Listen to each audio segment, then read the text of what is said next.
everybody, thanks for coming to our last Civil Cafe, the legislative wrap-up. This is the last one in a series we've done this year. I'm Civil Beat reporter Blaise Lovell. Moderating today's panel will be my colleague Kevin Dayton. Civil Beat, if you don't know, is a local nonprofit news site dedicated to providing local investigative news across the state. Civil Beat has no paywall, so that means all our content is free, and you can find that online at civilbeat.org. But I see a lot of familiar faces, so I'm sure most of you already know that. But I also wanted to mention that this cafe series has been sponsored by a grant from the Hawaii Community Foundation, so we want to thank them as well. So we have with us today a wonderful cast of characters. We have Representative Della Au Belatti, off to my left here, 14th Senate, House District 24, Makiki, Tantalus, Papakolea, Macaulay, Hawaii, and Manoa. But her real claim to fame is she's majority leader for the Democratic caucus, which means she knows pretty much everything about everything. We're going to test all that today. Oh, no. So, and then next to her, we have Senator Donna Mercado Kim, 14th Senate District, Kapalama, Kalihi Valley for Shafter and Monroe Gardens, and portions of Halava. And she is higher ed chair, which was a huge issue this year, and we'll get into that in quite a bit of depth as well. Next to them is Senator Keith-Agaran, Gil Keith-Agaran. His official title is Assistant Majority Whip, but I think he's probably best known in the building for the person who oversees construction projects, state construction projects for the Senate, which gives him an extraordinary amount of insight into how that process works and what gets funded and what doesn't. So we'll be asking him about that. Today's discussion is going to be guided by your audience questions, so please submit them by writing your question down on a comment card and passing them to one of our 4 staff members around the room. If you need to, get someone to take your card, just raise your hand and wave it in the air like you just don't care, and someone will come and help you out. And please remember to keep all your comments and questions civil. And we're going to get right into it. Yeah, actually, today I wanted to start with, to get the hard one out of the way early, hopefully. We have a bill that has already generated a great deal of controversy. We have a bunch of people mobilized to try to convince the governor to veto House Bill 1567. And I want to take just a minute to talk about it because there's been some extraordinary misinformation circulated as well as an honest discussion of what's gone on. This is the bill that would basically allow for the release of arrestees without bail for certain crimes, mostly minor crimes, petty crimes, petty misdemeanors. They have to be nonviolent, and they also included very late in the session Class C felonies, but they excluded from that Class C felonies that would be drug offenses. So for instance, a lot of people wind up in jail for minute amounts of methamphetamine in a pipe, for example. And so you have a number of people who sit in jail for that. The idea behind this bill, rightly or wrongly, was that we have people sitting in OCCC and the other CCCs around the state who are not being released because they cannot post modest amounts of bail. And I think everybody understands that a violent offender should be posting bail or be required to post bail or be not released at all. But in this particular bill, the effort was to try to get the jail population down by eliminating bail for minor offenders. One of the important aspects of this, and there's been some misinformation put out about it, is this bill, if you're a pending trial, if you've already been arrested and you're pending trial or pending sentencing, this bill doesn't apply to you. So there was some discussion about, well, people will cycle through because they'll be immediately released without bail, without having to post bail, and then they'll be rearrested all over again, and the police it'll just be catch and release for the police. That's not exactly correct. So with us today, we have 2 people, I believe, who voted for it, and 1 who voted against it. Senator Kim, that would be you. I see you smiling. All right. So maybe we could go down the line here and just have a quick discussion on what each of you think of that bill and why you took the positions that you did. Could you do that for us? Should we go down the line? You're talking on this end or on? Why don't we start with the majority leader, if we could? Thank you, Kevin, for starting off with the misinformation that is out there. I think, we tell our members all the time, read the bill. And so when you read the actual bill, there's 14 exclusions. And those touch on some of the things that the public is very concerned about, as well as those other measures, criteria that really keeps in check those people that we want to make sure stay in prison, and this is really gonna go towards the non-violent offenders, first-time offenders who cannot post bail. And we know that the jails and the prisons are a revolving door place for some of these individuals. And so that's why it's really important that this bill got forward. Now, I think moving forward, it is up to the advocates on both sides to educate the public based on the language of the bill with the research that has been done to advocate for their positions. The legislature did its job, and I think it's fair to say that there's different positions on it. We can look at how this bill maybe connects with whether or not we're funding enough of the prison spaces or what kind of other prison reform measures we did. But I think now it's the time in the legislative process where the call was made by the legislature, strong positions on both sides. This has been a problem that has been circulating for years with the commission that was formed, I think maybe five years ago on pretrial reform. So this measure really adopts a lot of good best practices, and now it's in the governor's court.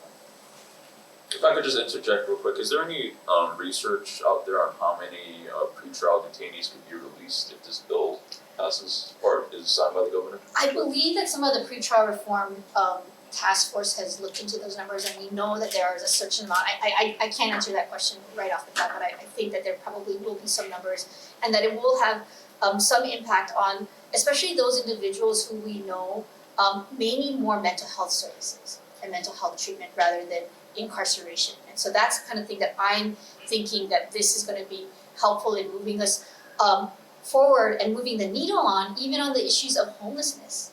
When we see people cycling in and out on the streets, and we know that they're getting incarcerated for urination or defecation, those are terrible things. These people need mental health. So that's the kind of thing that I would be more focused on, and those are the kinds of numbers that I would want to look for as well. Sorry, Senator Kim. Well, I think the point that was not made was that judges already release nonviolent offenders on their own cognizance. So they have that ability. What this bill will do, it will mandate them to do that. And so in the case of a judge, they're in the better position to understand the nature of the crime. When you say nonviolent, when somebody steals from you, somebody broke into my car, is that nonviolent? Every time now I park the car, I look around and, you're fearful. Because maybe it's not nonviolent, but it certainly intrudes into your personal life, and it can be very traumatic. And those are the things that I think the judge's discretion is very important. And when you do bail and you do any kind of deterrence, these are things that hopefully will help deter people. But if they know there's no deterrence, what's going to deter them from committing more crimes? Yeah, I think it was a pretty close call, and I can understand where Donna was coming from. And she actually sits on judiciary, so she heard a lot of the testimony.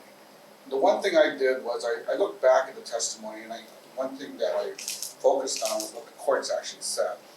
And what the court said basically was that there are 4 goals of any kind of bail reform. 1, you maintain the presumption of innocence. You ensure appearances of defendants. You minimize the risk of danger to the community, and you ensure equal treatment of the individual, regardless of race, wealth, or social class. So you're trying to get away from criminalizing poverty, which is really what we're doing. And what the court said in their testimony was that the proposed legislation accomplishes these goals. So all the people who are saying that that we're taking away authority from the courts actually support the bill. That's why I'm kind of surprised about the current prosecutor's comments, because when he was a judge, he actually created a pretty innovative program, Hope Probation, which is sort of based on a lot of the principles that this bill is actually trying to implement, which is let's look at dealing with people where they are, put them into treatment, but having swift sanctions if they violate. That's what this bill is intended to do. You're going to get hearings if they don't show up. And that's the thing, is implementation is going to be key to this. And again, the commission that was set up a few years ago to help make these recommendations, it included some retired judges and some judges that now are on the federal bench who made these recommendations. So on that end, I sort of sided with where the judges were. On one end, you have, in the past when we would mandate and say 2 strikes you're out, judges you're required to give X amount of years, I mean, we were criticized for that, and now we're mandating that judges can't have a say as to whether or not they release them or not. So, we can't have it both ways. So I think when you implement this though, I think there's language in there that says it doesn't stop the prosecutors from proposing bail. And then the judge will have to rule. And if they can come up with a reason that falls within the exclusions, including the broad one that says basically any other threat of recidivism that they see, then at least the judge will be able to rule. So this doesn't completely take away, unlike what the rhetoric that's out there is taking discretion completely from the judges. And I'm sure that the judiciary would not have testified as favorably about this bill if they did that. It's interesting that the city prosecutor, as you mentioned, he's actually come out in favor of what he calls signature bonds, which is essentially, it's used in the federal system as I understand it. But to my knowledge, correct me if I'm wrong, nothing's actually been done to try to implement that. It's been talked about as a way, it'd be rather similar to this, it'd be maybe more widespread. But so with this level of opposition that we're seeing out there, we're seeing county prosecutors come out, we're seeing the mayor telling the media at a press conference that he's going to lobby the governor to veto the bill, and I think we know a few things about the sort of conservative leanings of the governor himself. What would you folks predict is going to happen? How do you think it's going to be vetoed? What's your guess? Well, we'll find out in a couple of weeks when he gets out. Yeah, but we can't wait. We can't wait. Yeah. No, I think this is the legacy time for this governor. This is his final term. He's got a couple of months. He can go on a high note with all the great things that happened in the budget this year, or he can be remembered for what he does here, and on this bill and some of the other bills that he might veto. And this probably isn't the only one that's out there that people are targeting. Sure. With the way crime is today, it seems like it's an all-time high. It seems like more and more of these nonviolent crimes are taking place, and it makes me wonder whether all the bail reform and all of this reform haven't led us to this point. So I think we need a balance there, and I think this bill just goes a little too far, so I don't think I'm going to vote. Well, people on bail do, they do recommit crimes too right now, people that are released on bail. So we need to do something that's going to take care of some other issues, including the fact that our jails are overcrowded. Well, that brings us to another issue that I wanted to bring up, especially for you, Gil, since you oversee the construction budget. The Department of Public Safety came in with a request for $15 million this year to continue planning for the new jail for Ohana. I think everybody agrees and understands that the existing Ohana Community Correctional Center is kind of a mess. It's inefficient. It's kind of falling apart in many ways. There's security concerns, there's staffing concerns because it requires a very high number of staff just to operate the thing because of the design flaws that it has in it. I'm sure it was fine for the time that it was built, but nowadays it really isn't. A site has been selected in Halava to replace it as a replacement site, and there's been $10 million spent so far to try to plan and design that facility, and PSD wanted another 15. That didn't happen this year. Maybe you could explain the thinking behind why that was not a CIP appropriation that Well, I think the House didn't even put any money in, and I think we put in 1.5 so we could continue discussions about why, whether or not it made sense. And I think what happened is, I think the explanation that public safety gave was that this would actually continue planning to lead to a point whether they would put out an RFP, but also to determine whether or not we should fund this with state money rather than pursuing, private partnership. And I sort of made it clear to Max from the start that, picking between schools and a new jail, they weren't going to get, CIP money for a new jail. And in the end, I think that's where we fell, is that, they weren't going to commit to not using state funding for a new jail. What we did do, however, is, if you look at the budget, is we do have proposed federal money to build a new jail in Maui. Mainly because the legislature did pass a bill that creates new authority which can access federal money. So we can build that jail in Maui. And the Maui Community Correctional Center is just as crowded and probably even more so. I think we just started building an $8 million additional facility for housing there, but it's still going to be overcrowded. So what we're looking at other ways to fund jails, and public safety just wasn't willing to do that even after they had spent $10 million. I mean, you and I had this discussion, I think, during the session about what they were asking for, and we were always trying to figure out exactly what the 15 million was going to be used for. You know, beyond the 10 million they already had spent. And then they told us that it wasn't just the 15, the actual request they made to the governor was 25. He cut it to 15 for whatever reason, so they were going to be coming in for another 10 million next year. So they need to come back and tell us exactly where they're going. They've been dealing with this issue now for quite a number of years.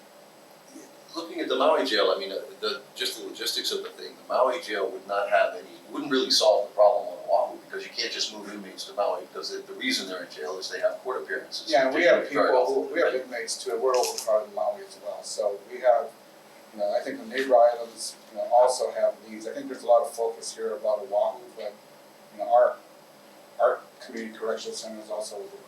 HCCC as well on the Big Island as well, it's very overcrowded, yeah. So if the legislature is not gonna be willing to put up, I understand that if you have to choose between building a school and building a jail, what you wanna do is build the school. I mean, that just makes, to a lot of people, that makes sense, it makes political sense, certainly. So how do we get out of this? I mean, I don't think that public-private partnerships in the state thus far has a real good track record. Is that the only way they can build this facility, and what if that doesn't work? Well, they're not even trying, I mean, that's the whole point, I mean, we want them to try. And they're basically saying, oh no, we hold out long enough, and then you're gonna go ahead and fund it. So it's a game of chicken, basically, they're just not gonna do it. Well, I mean, we've made it clear, I think the legislators made it clear that you're not going to get $500 million in GO bond funding to build a new jail. And they keep thinking that if they wait long enough, maybe there'll be some different people. I think the finance chair has been there for 10 years, and now maybe you have someone new next year. But does that mean people are gonna change their minds about what the priorities are in spending for capital improvements? Can I jump in here? Please.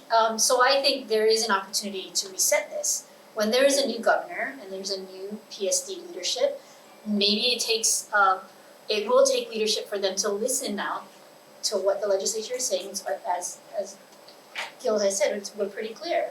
And so go back to the drawing board, or go back to the design plans that you already have and come back with a proposal that makes sense, especially if you're given the ability to potentially draw down on federal funds and to look at our statewide, right? We know that prisoners are transported from the neighbor islands to OCCC. That was gonna happen during the pandemic. So what's to say that a new facility on another island can't help relieve the burden on all islands? I think it's gonna take new leadership in the governor's office, and so maybe that question is better posed to those individuals as we move forward.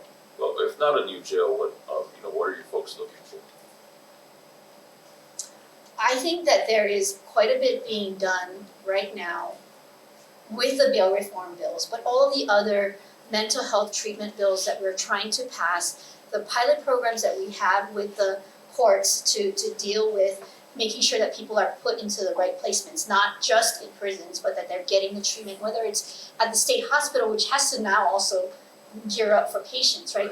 We're looking at the continuum of services and care for individuals who are both incarcerated and suffering from substance abuse and mental health issues that circulate in the system. And so that's where we need to focus our efforts on. It's not just about building new prisons. And there were a bunch of bills that were focused on reentry as well. And I think that's one of the areas that we need to focus on, is try to reduce recidivism that people expect will occur.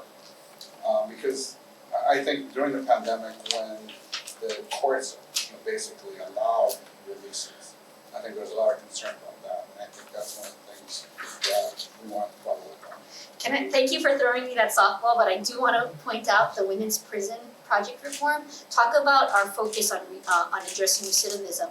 We know that if we can help women, and it's a smaller population, the female population is a smaller population.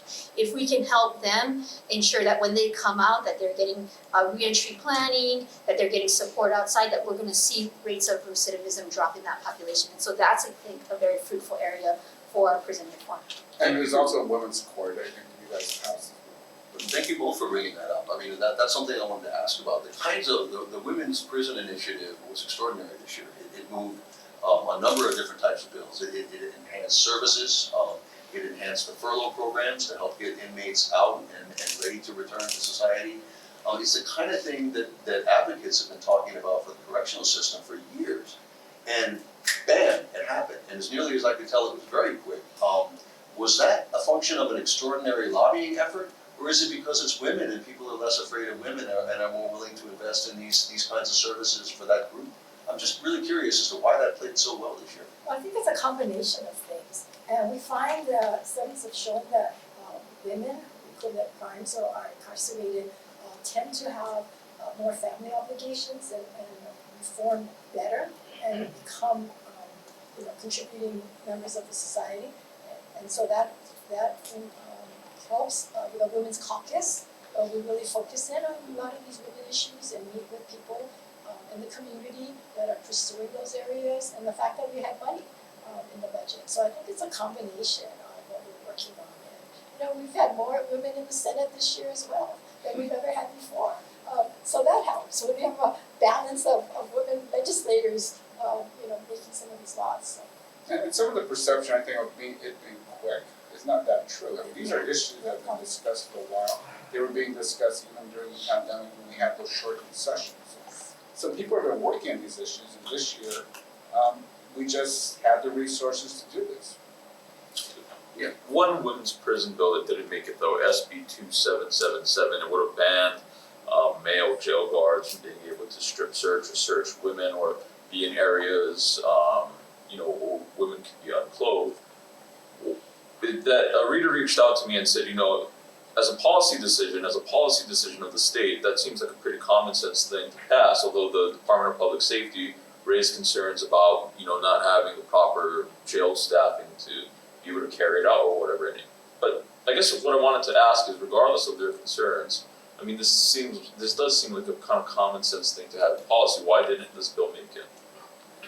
I think it actually came down to the concerns public safety had, and those of us, in the neighbor islands, understand the staffing at our facilities. I mean, I know that there was a lot of stress on the female ACO officers at Maui Community Correctional because there were so few of them that they were pulling a lot of extra time, and this bill would have just required them to do even more.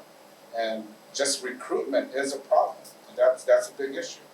So I think what we want to do is give the resources to public safety, try and bring in more female ACOs so that we can revisit this issue in the future.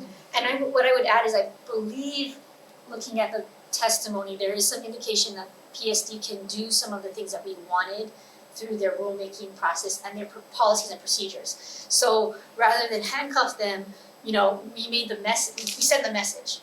This is an important priority. See what you can do, and then we can revisit the issue. Just before we move on from the correctional issues, I'm just curious as to whether the initiatives that passed this year for women's are seen in the legislature as a template for what could be done on a larger scale.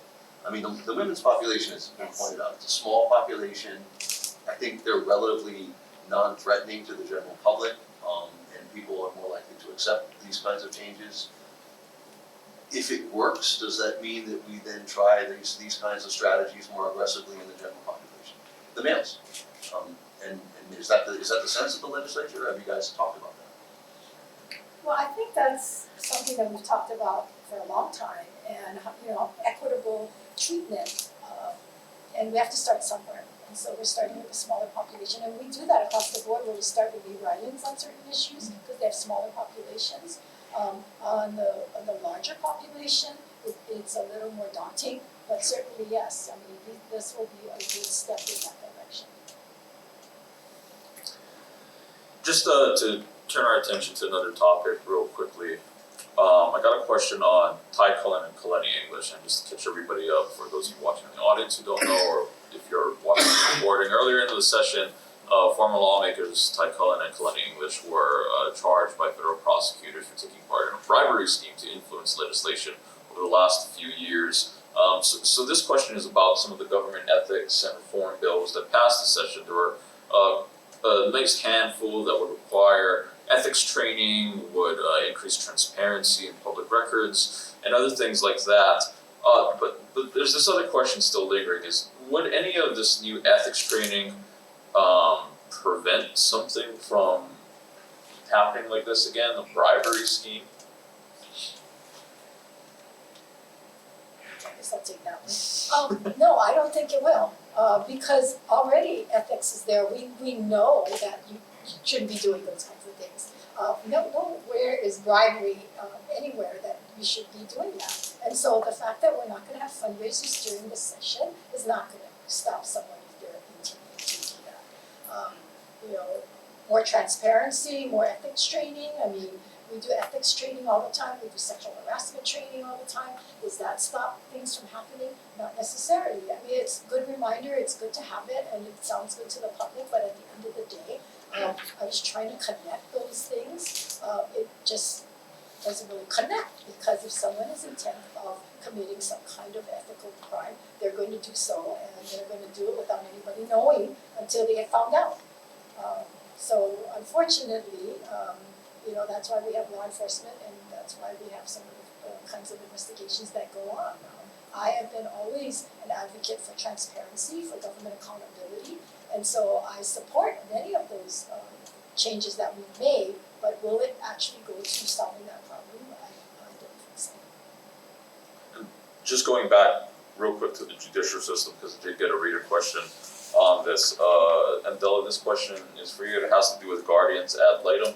HB 1841 apparently failed this year, and the reader wants to know if you'd submit it again, and if you could just get us caught up real quick. It's actually in the budget. Yeah, it's in the budget. Funding for it is. I think a lot of the bills that had more appropriation bills, we just put in the budget. So that actually is in the judiciary's budget. I think the bill was to raise the fees for GALs, and so we decided to just put that in the budget. And I think that's a significant, important piece for us to deal with the homelessness issue. We've heard from homeless service providers who have been trying to implement our ACT laws that we passed 7 years ago, that one of the challenges has been that you cannot get guardian ad litems to help that process of getting them the treatment, homeless people the treatment that they need. And so again, that's another important piece in this issue of how do we address homelessness, mental health, substance abuse, the cycling problem of people incarcerated in our jails. So very critical bill. I'll get back to the budget shortly, but just sticking on the topic of homelessness, the legislature also appropriated, I think it was $15 million for Ohana zones. At our first cafe event at the start of the year, I asked if this is going to be kind of the strategy of the state going forward, tossing money at these programs. Do you think this is going to become a permanent fixture in the budget, these kind of grants that are handed out to various nonprofits to work in the community? Well, characterizing it as tossing it out as grants, it's a little bit, I think what the Ohana zones really represents is a collaboration between the state and the county. And we really need the county, at the county level, to be developing these programs, because it's a whole of government approach, right? Some of the challenges, and each county is different, right? So the homeless services programs on Hawaii Island with Hope Services is different than what's on Maui with MEO. And so this is, yes, it's probably gonna become more structural, formalized in our government processes, but in some ways that's always been how Hawaii government has worked. State helps provide the funding, but it's at the ground where the county can implement and the service providers can partner with the county that has the law enforcement authority to make these things happen. We're about 30 minutes into our discussion. I just got a reminder to our audience to raise your note card if you've got a question for any of us. But getting back to the panel, the budget, Gil, we just ended the session with a humongous $2 billion surplus. This one reader question, the question we got from a reader before this panel started, they wanted to know if any of that could carry over to next session. A lot of it was budgeted, but is there going to be any carryover funds for the legislature to spend in the out years, I guess? I think that's probably the expectation. I think besides the carryover that's shown in the budget, we're not, the capacity of every department to spend down their budget is probably going to be a challenge, because some departments got a lot more than they were expecting. For example, I think with the the Department of Education. Because of federal requirements on how, on accepting federal money, under all the various COVID-related legislation, we had to maintain the budgets at DOE and the University of Hawaii at the same rate that they receive in general funds from a few years back. And so one of the things we gave to the Department of Education was about $256 million aimed at reducing their R&M, the backlog in R&M. Whether or not they can get all that money out, and we're dealing with general funds, meaning they need to encumber that money within a certain amount of time, and they need to spend that money by a certain amount of time. So we expect that they're gonna make their best effort, but what they're gonna be hamstrung about is having the right enough staff to get the projects out, and then getting enough contractors out there to do the work. We're hopeful that a lot of that money will be spent on things that they can do quickly, using the JOCS program, repairing roofs, doing electrical work, probably do a lot more of the AC work that needs to be done. So, but you're right, I mean, a lot of that money probably will carry over into next year and then can be either reauthorized or reallocated to something else. And next year we won't have to deal with federal requirements, so we can actually, we'll have a little bit more leeway in appropriating that money where it's actually needed throughout the state. That actually takes us nicely to something I wanted to ask Senator Kim about. The MOE is an interesting concept, this idea that they have to maintain their percentage share with a federal requirement that they must maintain their percentage share of the budget both before and after you spend down the federal funds. My understanding is that that means that the UH is going to get, the UH system is going to get something on the order of $300 million more than they might otherwise have expected. And I was hoping you could explain to us, is it a lump sum, or are there expectations for exactly how they're going to spend it? If the DOE is expected to spend it on R&M, what is the UH expected to do with it? Oh no, we put it in different places, even in DOE, and I think the same thing in university. Okay. Yes, certainly, I mean, we gave double the amount was asked for sports, for Manoa and Hilo. We've put in more money for R&M as well. Your UH actually asked for about $47 million, and we ended up giving them about $274 million. So specifically, what was that for? That was We spread it out, community colleges, throughout the different campuses across the island, for different programs, for support in teachers, recruiting and them teach, programs for teaching, programs for nurses, across the board. And I know that Calvert brought up the fact that, well, we didn't ask for some of this money. Yes, but these are areas that they've asked for in the past. These are areas in which we've heard from the community as well as from the university faculty and neighbor islands, chancellors and so forth, community colleges. We feel that the community college level is where a lot of people enter the university, and that it's not just degrees and certificates as well. So people can get into other kinds of things like automotive and technical areas, which you don't really necessarily require a degree. And some people out there may not be interested in pursuing a college degree. So we want to make sure that our colleges, our universities here are addressing the needs of all of the people and not just a certain aspect of them. But yes, we've certainly funded them quite a bit this year. And one of the areas I think I want to point out that was funded that we've been looking at for a couple of years is something the university, the medical school actually closed just 2 years ago, and then we got hit by the pandemic, and that was to expand the residency programs and actually the teaching of doctors onto the neighbor islands. That got funded this year because we had a surplus, and that went to the university. And yes, I meant that it wasn't asked for this year, because when they came in to ask, we didn't know how much, all the additional money that we would have. But when Senator Dela Cruz asked me, is there anything that I particularly would like to see, and I said yes. Because I remembered that, because it would have put some of the training from Jackson right there at UH Mauna College. So that's something that I certainly wanted to do, and I know that Hilo has had a residency program for a while now. Yeah, and just to kind of build on that, we have heard loud and clear that healthcare workforce shortages are critical. And so this, maybe it didn't come from the university, but we hear from our constituents, from our advocates in the community, that this is important. This also helps to support those issues like living wages. We had to start putting money into these pathways that actually lead to living wage jobs, i.e. healthcare professionals, or cybersecurity, or any, even in agriculture, in the higher technology sector parts of agriculture where we can have living wage jobs. That's where we're putting our money down, and that's what the legislature is here to do. It's not just to answer to one department, it's to listen to all the needs of the community. And retention is important, just getting them there, but retaining them. And so some of the monies went to assisting those who make the commitment, who become residency, that we help pay down their loans for that particular area of study in which we're short, whereas nurses, doctors, teachers, some of those areas. So I think it's a package of items. But is this micromanaging? Is this meddling when we do these things? I mean, we hear that word, or I hear that word often, but those are the areas in which we know and we've heard from the public, and even though the university don't ask for it, just like if the judges don't ask for stuff, or we go ahead and put those areas or money in those areas. So are you both saying that there's money in the budget for DOE and UH to account for the maintenance of effort requirement? That there's enough? Yes.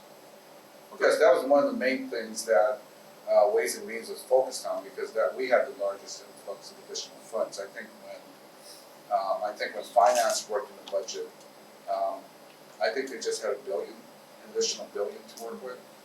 And so when we had the additional projection, I think we already had to focus on a couple of things that occurred. One, we understood there was a settlement in the making for Kalima. That's another $320 million, which would require us to again deal with the maintenance of effort for UH and for the DOE. About 26% of that had to go into the DOE, had to be accounted for in the DOE's budget. 6% of that had to be accounted for in the UH budget. And as more things got put into the other departments, we had to go back in and look at how were we going to make changes to the DOE budget. It was helpful when we were able to look at $256 million for R&M, because that went a long way towards meeting the MOE for the Department of Education. Now we're hoping they can spend that money, because we all know the backlog in R&M at all our schools is pretty dire, and it continues to grow. So we're hoping that money will be there, and that money we can reauthorize next year if we need to. As a parent with 2 kids at Manoa, I feel obligated to ask this question. I'm sure they want me to. Is any of that money likely to be earmarked or used for additional scholarships, support for students, tuition waivers, that kind of stuff? Is that in the package? Yeah. Well, we did put more money into the Promise program at the community college level, not at the 4-year at this point. We did put in early college programs to target at Promise youth with the focus on career and technical education. We did put more money into culinary programs, into Imiloa immersion programs, as well as for astronomy. I'm sure Mauna Kea will come up, we can talk more about that. Address the teacher shortage, as we said earlier. Yes, but I think that for Manoa, it's interesting that we look at tuition as a whole, and by just putting more money in scholarships, putting more money into the Promise program doesn't necessarily bring down the cost of attending higher education or getting a higher education degree. And that's one of the areas that I've focused on how do we become more efficient at that level? How do we not pass on a lot of these additional costs to the students? The university have carried about a $250 million carryover in tuition funds that they carry over for rainy day or if things don't go right. But that money is there. And so they can give scholarships. They have the ability. Now, is that micromanaging again, that we're putting money in scholarships when they can do it themselves?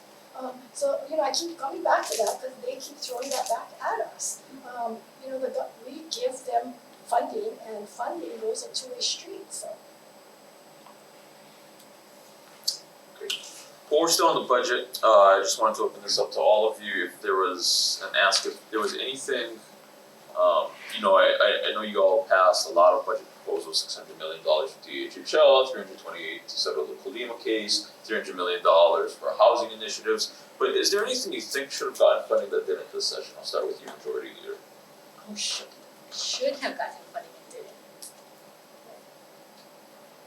I was hoping for the question of what were some bills that got funded. Because adult dental services in the Medicaid budget was something that has been long fought for. So I'm not gonna answer your question, I'm gonna say that was really important that we did fund that, and those are the kinds of things that could have fallen off the table, but didn't. So I was happy about that. Didn't get funded. I think maybe if you look at the grant aids, because this year, even though we started off saying we're gonna do grant aids for the first time in a number of years. And usually we do 10 million in operating and 20 million in CIP. As we looked at all the applications, we suddenly, and in talking to Senator Del Cruz and Representative Luke and Representative Nishimoto, we looked at it and said, look, we probably should allocate more money to this, and we did. But we still fell short of funding every application that came in. And there were still some applications, I think, that would have probably been worthwhile to fund that did not get funded. One bill that didn't get funded is the Senate Bill 3374, is the workforce, community college workforce bill. We had $1.4 million appropriated, and it was both agreed to by the Ways and Means and Finance. And the higher ed chair in the House decided they were going to kill it because we didn't pass the resident tuition measure, which didn't really do anything. So that's one area that I think we should have funded. Well, while we're on the subject of the budget and people coming in and asking for money, this was such an extraordinary year, just in terms of resources that you folks had. I've never seen anything like this. I mean, if you want to talk about what happened last year, we had a federal bailout of something on the order of $1.6 billion. And then you had the governor proposing $1 billion in rainy day fund at the beginning of session. And then after that, we had Council on Revenues come in with another $890 million. And then we had, another $450 million from Council on Revenues in March. I've never seen anything like that. I don't know whether you've been around longer than I have. I don't know whether you have, but I'm curious. We always used to hear that when it was a good year, when there was extra cash and money available, that you folks would just be besieged with people who were looking for funding for programs. You mentioned Branson Aid, which is always sort of a traditional place where people come in and ask for money. It's structured that way. Were you swamped with requests for funding? I'm just interested in sort of what the mood was like with the capital sort of half open. Yeah, we were, but remember that the grant aid application deadline was the first week of session. So at that point, I don't think the people applying thought that we were gonna have all this money. So even though a lot of people came in with requests, for example, I think on the capital side, we had about $75 million or so in requests, and we were budgeting about 20. So I think during the session, I think we probably had more requests from agencies who saw an opportunity at that point. Maybe there was a chance to get things funded that they wanted for a long time. For example, I think Department of Health, if you've seen some of this, I think there's been some media stories since then about the lab. Right. They initially said they needed, 50 million. I think they ended up admitting they needed 14 million. I think the state hospital, they needed another 5.3 million for the water system. So a lot of these things we were able to actually address. So there were a number of emergency funding requests that came out during the session that we were able to address. But it's one of those things. I think people don't realize how much we're sort of still hamstrung by the federal requirements. For example, even the amount of money that we could return as a rebate, and I'm old enough to remember when occasionally we get a $1 rebate we could put on our taxes, right? So. I'm voting for that too. Oh, are you? I Yes. always thought you were much younger. But, so this year, the $100 rebate for those making over 100,000 and 300 for every, every exemption, for anyone making less than that. I think it's something that, we would have probably done more if we weren't hampered by what the feds limited us in doing and the amount of money that we could send out. Because one of the other things that the feds said was that if you give back tax money, then you need to actually pass a bill to raise taxes to show that you're, that money you're giving back isn't just the federal money that you receive. So actually $100 and $300 is the max that we could do, and then we tried to make sure it went to the people that, the larger amounts went to the people that needed it most. Maybe just, sorry, go ahead. That list, the GIA list, I mean, every year we're inundated. And this is, I think, the first year that everybody on the list got something. Though usually, not everybody on the list gets something. No, there was quite a few still fell out. Or still fell out. Okay, well, all the ones that we asked for. Thank you. Yeah, I think the ones you requested. Thank you. Just to follow up on what you said, Gil, because it's kind of hard to follow up from the way we're discussing it, but the federal requirement was that if you increase the budget, you must provide proportionately the same amount of money to UH and DOE. Right. And if you cut taxes, you basically you can't cut taxes. Congress did not want the state to cut taxes using the federal aid as a backfill. So if you cut taxes here or provide a rebate, you then have to tax something. You have to raise the tax to fund the taxes you're giving back. So that's what you mean by the federal constraints. Right. They're really complicated, yeah, tough stuff. Can we talk about teacher raises for a minute, if that's okay? One of the intriguing things that came out of all this was that the teachers have been lobbying for increasing teacher pay for years now. And they've tried all kinds of different things, different types of taxes, all kinds of different approaches. And this year, I would say they apparently got a lot of what they were looking for. They're pretty close to getting it. There was $130 million earmarked in the budget, as I understand it, for what they're calling, to offset what they're calling compression pay. And then in addition to that, there was $35 million in the budget that's to be allocated for those difficult to fill positions, which would be, for example, Hawaiian immersion, tough to recruit teachers for that, special ed, and then for geographic locations where people don't want to work, an area where it's too rural or whatever, that people don't particularly want to go there. Now the $130 million still has to be negotiated, as I understand it. It's up to the governor to negotiate that pay increase. But what intrigues me about this is that it seems to go around the collective bargaining process. Normally, they negotiate, they go to the governor, they negotiate some sort of a package for raises, and you also see that the unions more or less fall in line with each other to some degree. That there's, if UPW gets 4%, then probably another union is going to get 4%. This seems to go outside of that process. Well, there's actually some compression in all our units. And one of the other bills that people probably don't pay attention to, but which I think Senator Taniguchi worked on, is one of the last things he does as a member of the Senate, was to deal with when you could make sure that the governor and the employer basically negotiates compression. So there's a bill, and I can't remember offhand the bill right now, that basically says that if there is a request from a bargaining unit to deal with compression, the governor has to negotiate. So this is something that I think all the units sort of agree that it's something that should be negotiated, so they'll all have the opportunity to do so. Now, the difference here, of course, is I think we've been acutely aware of the compression issues for our teachers. And so there are a number of bills that try to deal with that. One, we took the classifications out of the statutes, so that they now have to go and negotiate those things. So going forward, they're gonna have to negotiate the money part of their budgets. So we think that it's on balance, it probably doesn't go in violation of collective bargaining in our Constitution. And the teachers have fallen back on it, and the amount of things that are asked of them are very different from when we went to school. The kinds of responsibilities they now have with special ed and No Child Left Behind, and and with COVID, and they certainly, we're having a hard time maintaining that, and that's something that we need to take into consideration.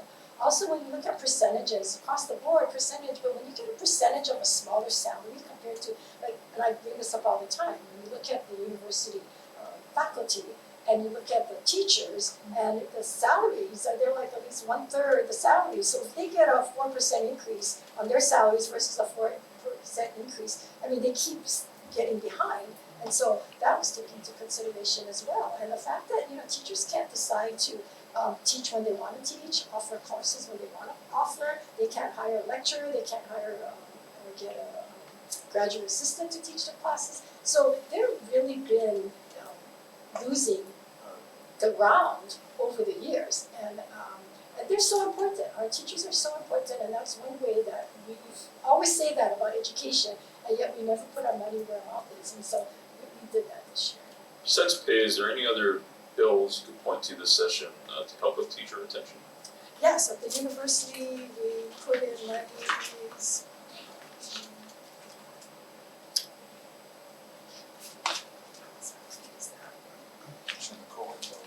Yeah, we have the core bill and we have, sorry, here it is.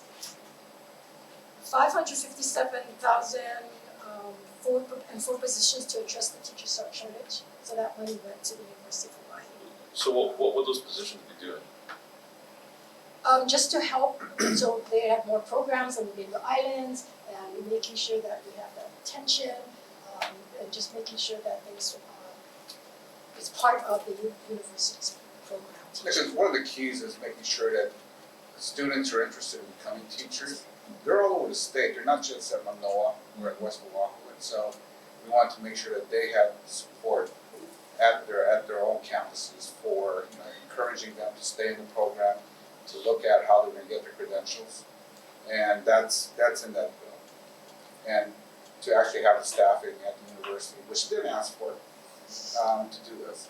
And that also we did for nursing shortage, because it's important that we're able to retain and train our new nurses for future needs. And we know with healthcare and everything that we've had a shortage in the nursing area, so we gave a lot of money to that programs as well. I was gonna, in terms of teachers, I was gonna go on the rainy day fund. I'm just interested, the governor had proposed this monster appropriation of $1 billion into the rainy day fund. It ended up getting pared back to about 500 million. And I think my understanding is there's 350 million there already, so we're up to about $850 million for rainy day. We learned some hard lessons, I think, during the pandemic. 300 million goes like that, right? I mean, the expenses of running state government are huge. And I wonder if there's a commitment on the part of the legislature to keep making contributions to that fund aggressively, because now we know, right? We saw what happens when state tax collections drop off like that. How does, maybe Representative Au Belatti, if you want to talk about that, I mean, what's the level of commitment to continuing to build up that fund, or are we good at 850? I mean, what do we say? I think the fact that we put in the $500 million shows our commitment, and I think,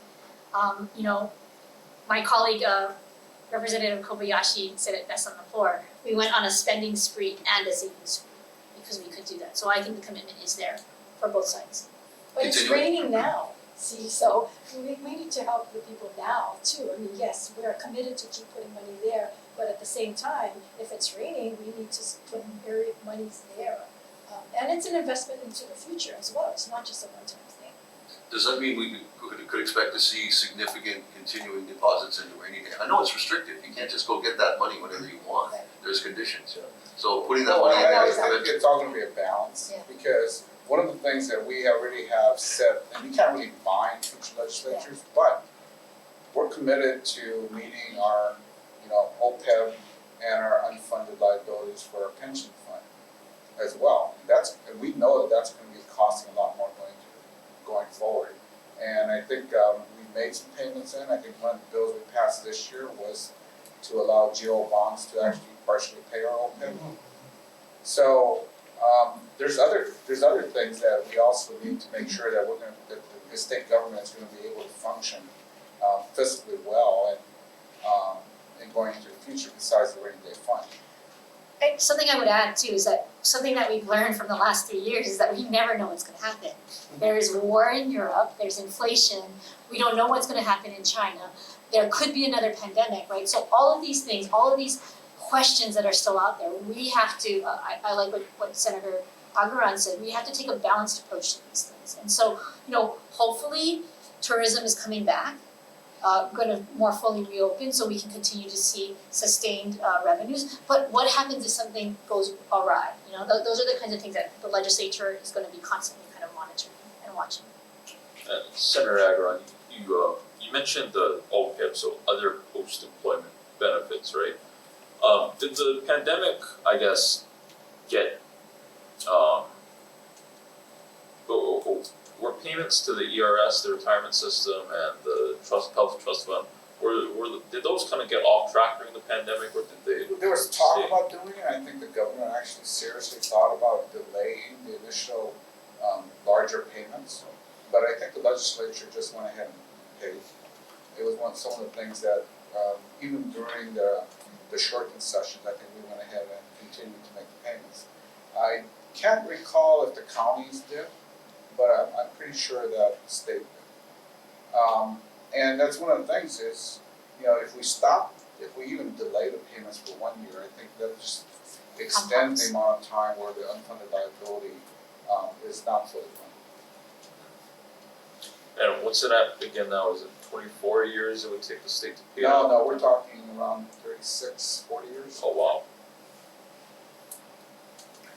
I could jump into child welfare a minute. I mean, that's kind of a dramatic change in subject, but I mean, we had the very tragic case in Waimanalo, and the legislature came up with House Bill 2424, which would make a number of changes to the system, including additional funding for recruitment of foster parents, recruitment of social workers, training, those kinds of things, and a significant chunk of the money apparently is going to be at DHS's discretion to decide exactly how they want to use it.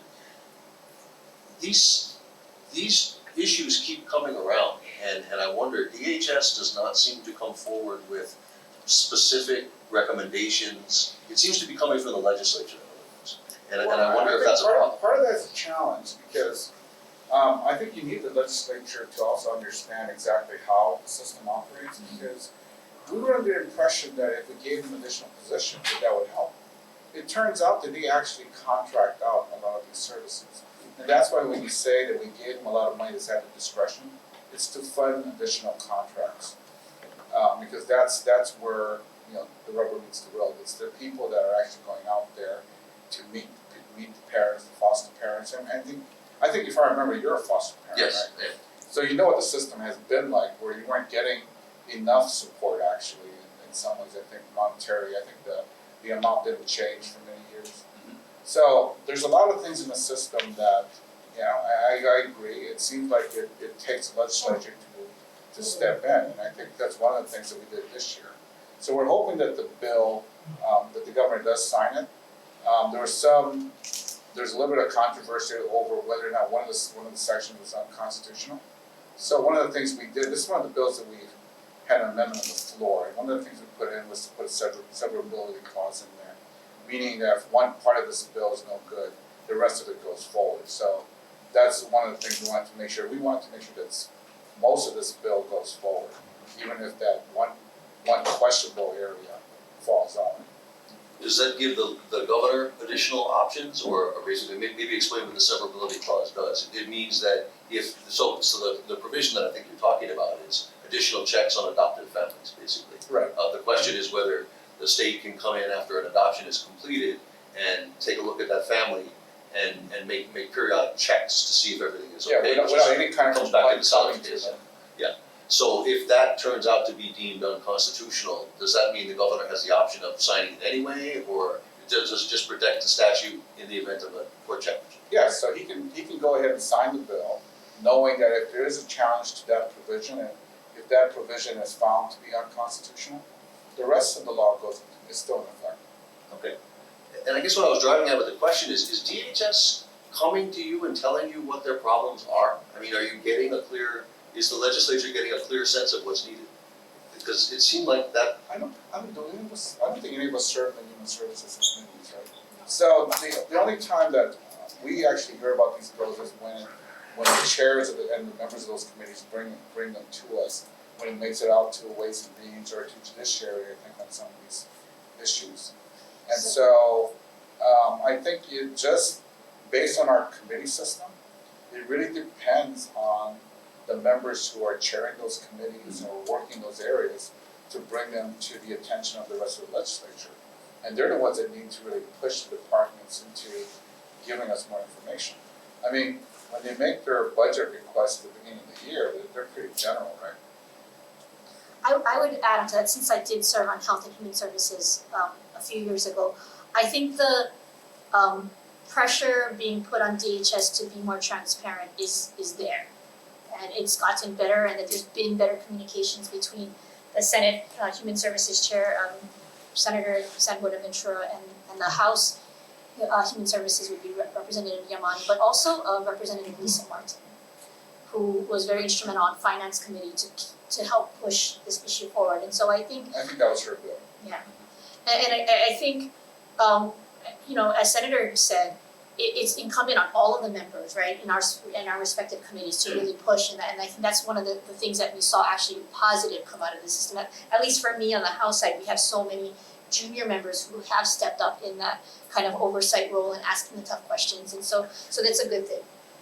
I mean, a lot of this work has to be done during the interim because there's just not enough time during the legislative session. And I know a lot of people think, well, you folks only work so many months out of the year, 4 months out of the year, which is not true. Because a lot of the stuff you have to get your legislation, you have to do research, get your studies, get things, and then the period for introducing bills is so short at the beginning.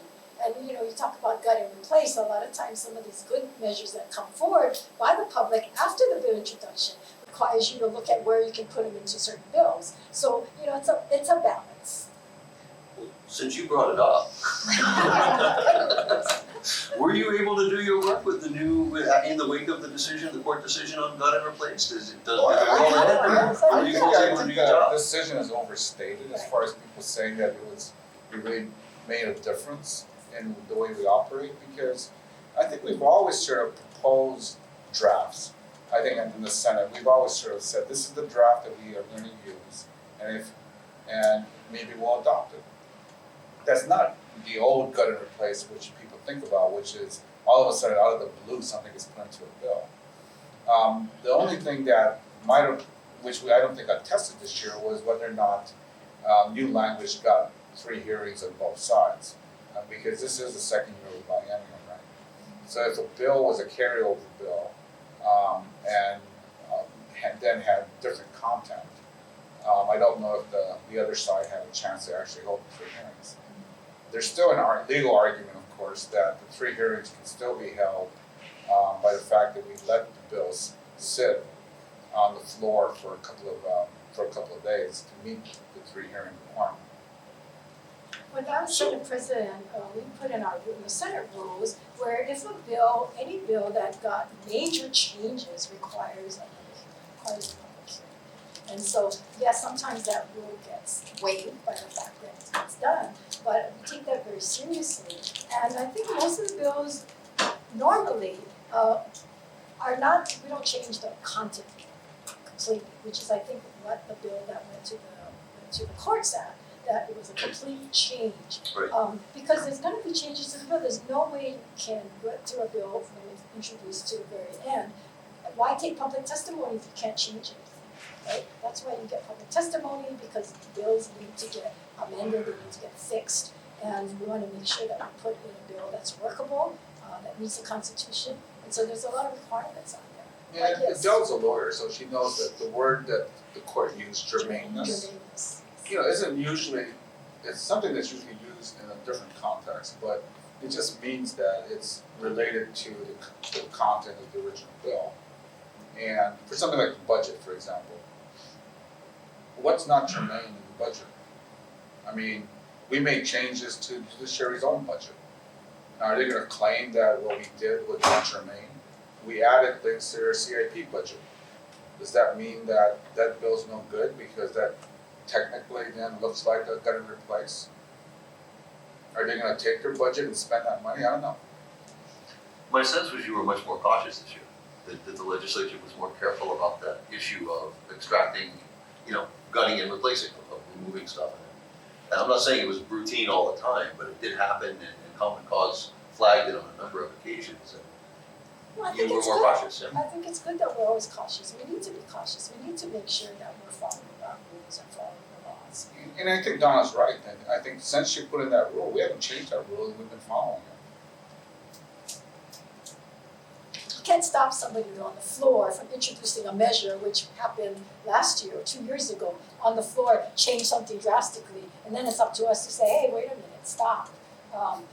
This is a gut and replace. So. I think you're talking about the House proposal to defer pay raises for a year. No, I'm referring to the Mauna Kea bill a couple of years ago. Oh, that was from 2018. I'm glad you brought that up because Mauna Kea was on our list of things to talk about.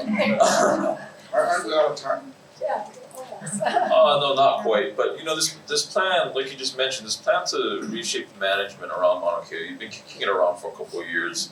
What made it happen? What about this year made it happen that I had to go through? And how did you shepherd that through the Senate?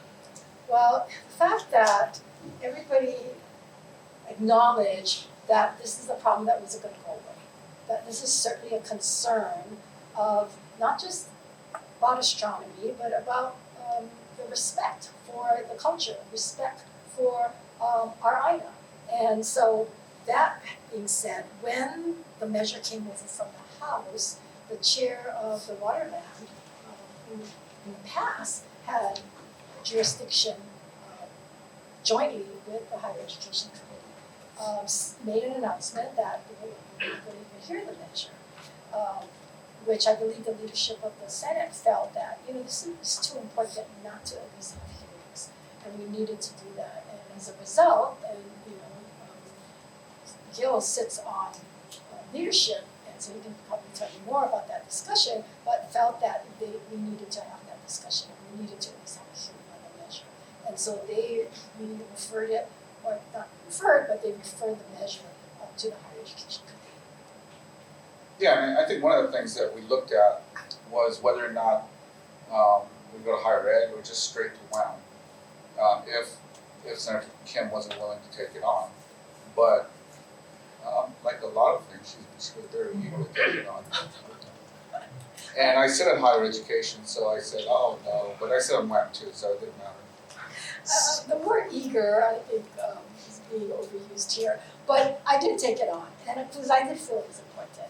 And in taking it on, I came to the belief at the beginning that why can't we do both? Why can't we respect the culture? Why can't we respect our Aina and still have a excellent astronomy program? And that, we can do that. And that's the premise that I worked on. And it required a lot of work because Mauna Kea was not an issue that I had really become involved in over the years because I felt it was more of the waterland issue. It was, areas in which others were looking at and the Big Island legislators were really concerned about. But when I got it, I really made it a point to hear from all the parties, hear from the working group, hear from the representatives that shepherd the working group, hear from the community and hear from the university and meet with them. And the last thing I wanted to do, and my caucus made it clear, we did not want to kill the astronomy program. We believe that program should thrive. We believe that the whole world, it is a world issue, not just a county issue, not just a state issue, but a worldwide issue.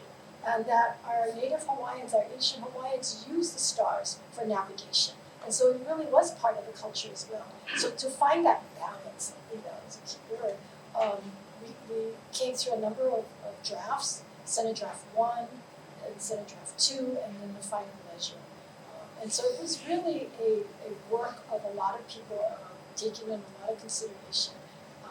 And the fact that status quo is really not going to solve the problems in the future.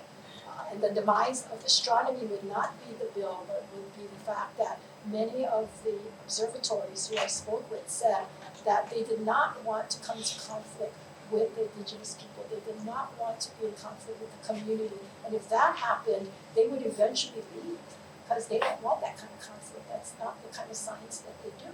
And so they did in fact support some kind of a neutral stewardship, which is what we ended up with. Can I just jump in here for the House perspective, because I think this is a really good example of how we don't ever know what the outcome of a legislative session is going to look like. And so I'm really grateful for the leadership on the Senate side. On the House side, the catalyst for us, I think for me, was seeing the standoff on Mauna Kea and seeing the division within community and seeing this tearing apart of the community, and polarizing between science and culture, and that what we needed to do and what the House decided to do was through that working group, see if we could mend those fractures within community. And so for us, it was that process of the working group doing the work during the interim and then passing it to our partners over to the Senate, because we could not have done this without the Senate. And I think it also speaks to another broader theme about what this legislature accomplished, which is none of us on either side of the chambers was afraid to tackle really tough, long-standing problems that go to the root of who we are as a people, as a community, as a state.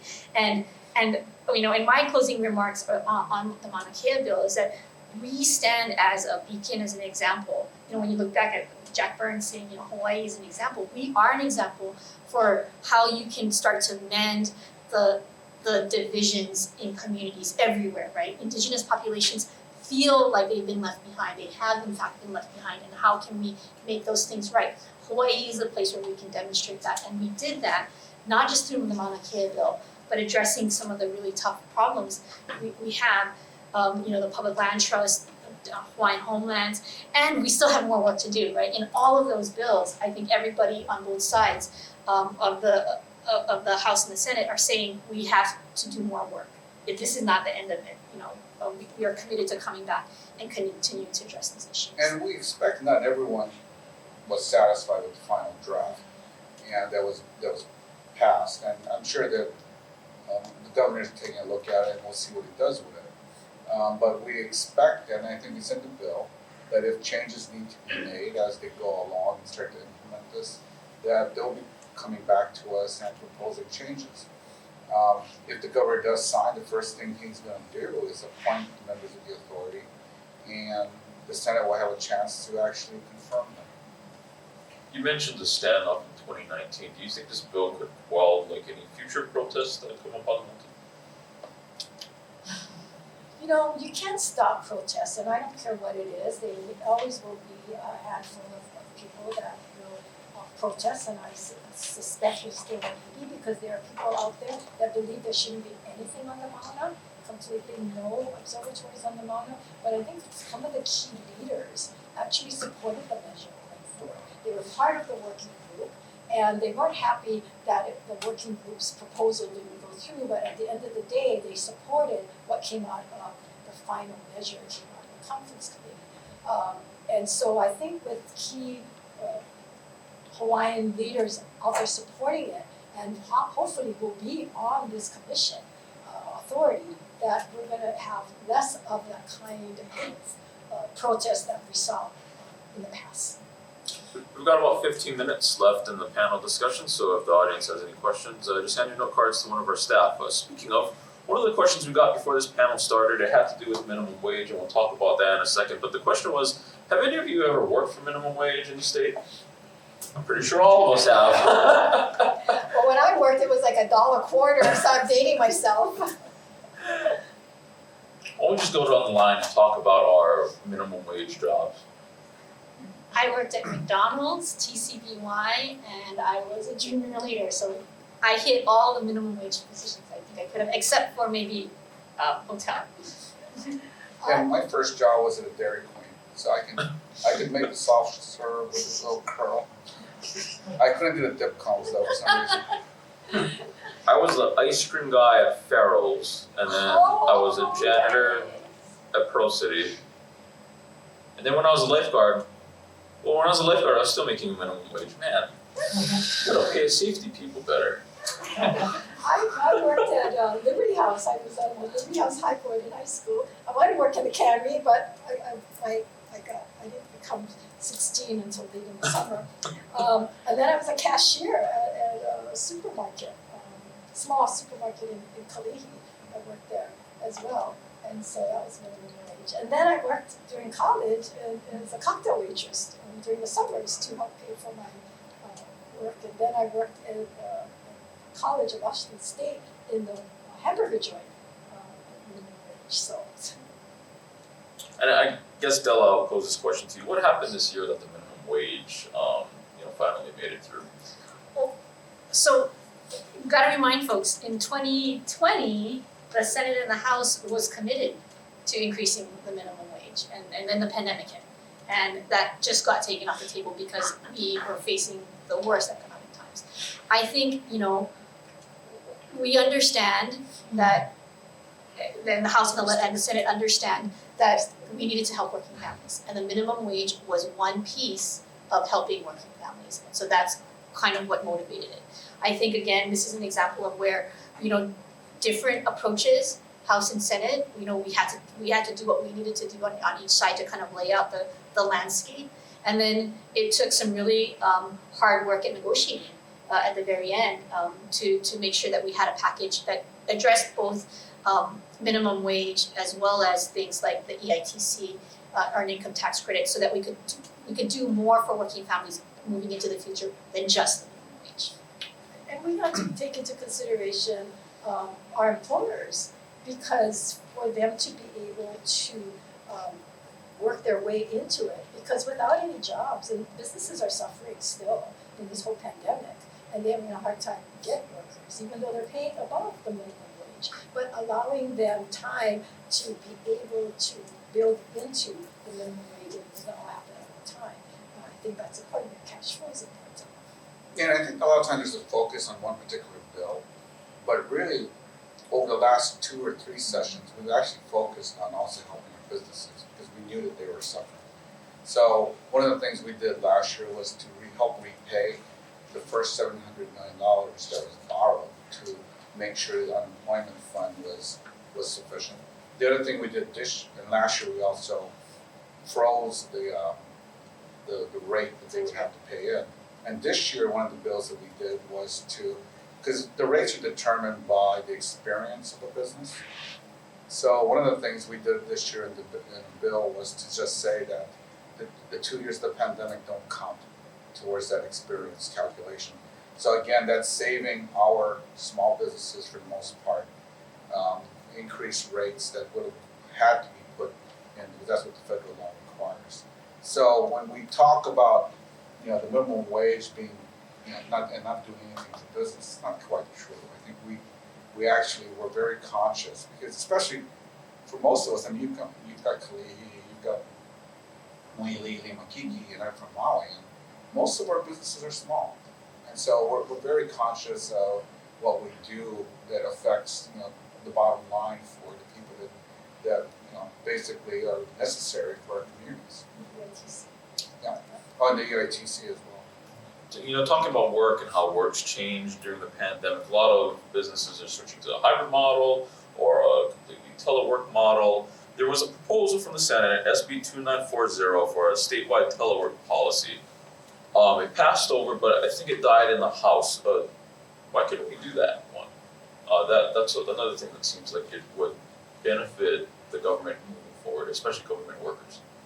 I think in the end, I think the HRD, Human Resources Department, said that they actually had a policy, they were working on updating it. I think we were skeptical on our side, so we sent it over for more consideration in the House, and I guess the House accepted what HRD told them. So we'll be holding them to it. Whoever the next Human Resources Department director is, they better not be surprised when they come to us next year and we ask them, so how's the telework policy coming? I would also say that, we're not disregarding it. I think there is a lot of interest in advancing this issue, but it's also something that should be worked out with, the unions at the table. We know that, telework is here to stay. So how we integrate that into state government is gonna have to be, thought out more. And so let's keep working with HRD, with the next governor, because it's not gonna go away. But there are certain things that we want them to open their doors. I mean, we want the Department of Labor to be there to actually meet the people who need the unemployment, have the unemployment questions. Because I think everybody has constituents who had a hard time calling in to get updates on how they were doing. And the telework policy should be across the board statewide, because right now we have different telework policy nationwide, different telework policy, some of the departments, the department heads are doing it differently. So we want a statewide, so I think we're gonna look at that again this coming year. And it's in flux, right? It's in flux in the private sector as well as in the public sector. So this is one of those kinds of things that maybe will improve as we move forward and can improve. I wanted to ask about the School Facilities Authority. You did something interesting with it this year, and something I didn't expect. The appropriation is for $200 million for the School Facilities Authority to basically focus on preschools, either constructing new ones or taking existing classrooms and converting them to preschools, doing what has to be done, lower sinks or whatever other kind of fixtures have to be moved. I had thought of that organization as sort of taking over CIP for the DOE in large part, but this is a really different mandate, and I wonder, have you folks decided that we're going to handle this differently and it's going to have a different mission? No, part of what I think the discussion between DOE, Public Works people, and the people trying to set up the School Facilities Authority was really looking at what roles it would have. So as they transition, eventually SFA may be completely in charge of CIP. But in the meantime, we want them to build the new facilities. So that's why, if you look at the budget, you'll notice that the new East Kapolei High School is proposed to be done by SFA. The study for the master planning for the Central Maui intermediate and elementary school is also an SFA project. And the preschool project is also going to be under SFA.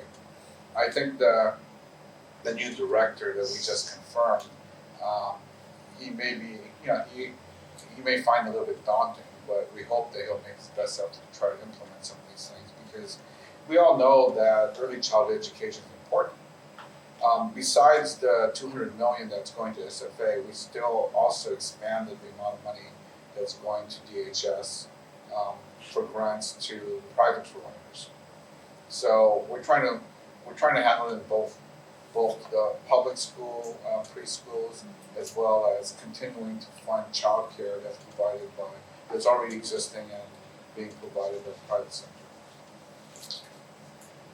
We're getting fairly late in the process here. I had a question about next year. I was hoping to direct you folks to next year. But I'm sure most of you saw that the tax collections for April came out yesterday, and they are running at 30%, and I think the Council on Revenues predicted 20%. Which means, once again, you're looking at a chunk of money that was just unbudgeted, it was unexpected. We only got a couple months left, so I don't imagine those tax collections are going to dive all of a sudden in the last couple of months of the fiscal year. So you've once again got a big chunk of change heading into next year. And I wonder whether, some of the things that have been talked about are, maybe there would be, Hawaii's tax system is pretty regressive. Maybe we would do something about income tax rates or excise tax relief. Paid family leave or things that are still sort of out there hanging, that have been talked about for years. Do you are there particular projects or initiatives that you folks would like to pursue next year, given that it looks like you're going to have money again?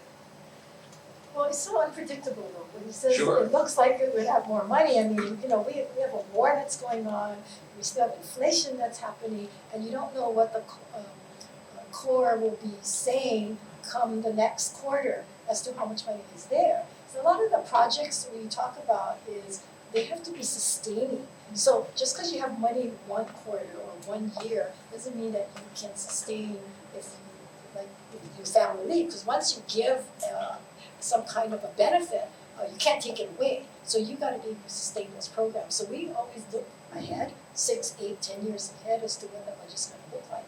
And the budget looking like in the future years may not be as healthy as it is now. So, but yeah, we'll continue to look at all those things. I think both the Finance Committee and the Ways and Means Committee, I think, started off with the notion that even with all this money, we weren't looking to fund things that were gonna be ongoing unless there was something that was really, really necessary. And I think that's the same approach we're gonna take because we can't predict whether or not there will be changes. I mean, I came into state government working for the Cayetano administration during a time where we were cutting budgets. When I came back to the legislature, again, we were cutting budgets. So this last session, I think, was the first time we've ever seen where we're putting money back in. So I think we're gonna be fairly cautious that, we're not just gonna go and say we're gonna have a new program for this and that, unless it's something that someone's been working on for a while, and we know that ongoing, we can go ahead and afford it. And we have to make sure that we can fund all the raises, because once the raises go in, I mean, it's Oh, yeah, they're ongoing, going, yeah, right? sure. Yeah, I would say the approach from the House is gonna be the same, cautious, watchful, keeping our thumbs on all the, where the revenues are coming from.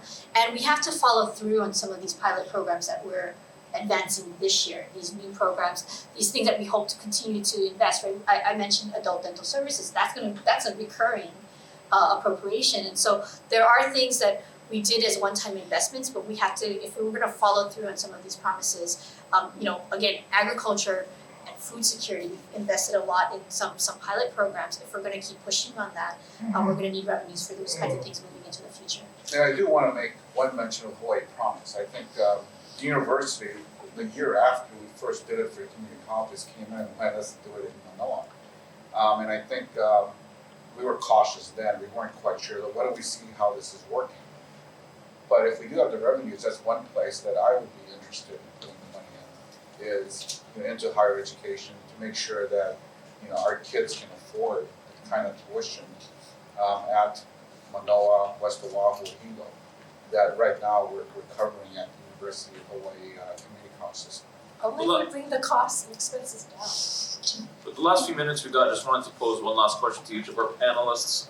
We covered a lot of ground today, you covered a lot of ground in the session, but could you each point to one bill that you thought was important that didn't get much attention this session? I'll start with Gil. I think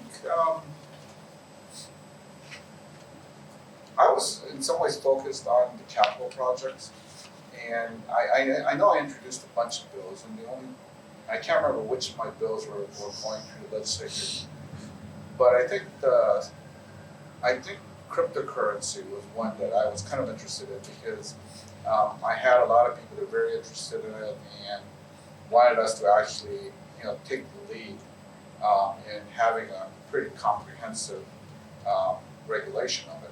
And I think we were talking to DCCA about it. Eventually, I think we ended up with just a task force. But I think that's something that hopefully we can follow up on next year, because cryptocurrency doesn't seem to be going away. And the experimental sandbox project is expiring this year, so at least I guess there's an opportunity while this task force works to continue that project. Donna. For me, it was the RCUH bill, first of Hawaii. That bill looked at RCUH and how to streamline it back to what it was intended to be, because over the years, they started doing construction of West Oahu, they are doing the ex-MBA program, a degree program, offering that. They've gotten really far off for the purpose that they're supposed to be there. And the university and others use RCUH because they're exempt from procurement and so forth. And so I think that measure really, we need to take a look at that. Didn't get here in the House. For me, Senate Bill 2076 was a sleeper bill, but it was the focus of the broadband hui, and I think for me, broadband became such a huge issue during the pandemic. I mentioned this in my closing remarks as House Majority Leader. The fact that we're going to have $200 million coming in for federal funds to build out our broadband infrastructure to connect our communities, to connect us to the mainland, to the Pacific is so critical. So this bill, which creates a task force to look at how we're going to create the authority that's going to maybe oversee infrastructure development in the state, is going to be critical. This also funded the Digital Equity Office, And so we're also focused not just on building out infrastructure, but making sure that it's going to those places that are underserved. And this is going to be bringing together industry sector folks, advocates, and all levels of government, which we need to be able to deliver on broadband. Well, thank you for giving us 3 new story ideas, and thank you also again for joining us on our last Civil Beat panel, legislative panel of this year. And thank you to our audience for joining us here again at the Capitol. Hopefully we'll be back next year. Mahalo to our funders. This Civil Cafe Legislative Event Series was supported by a grant from the Hawaii Community Foundation. So thank you everyone for participating, and aloha. Aloha.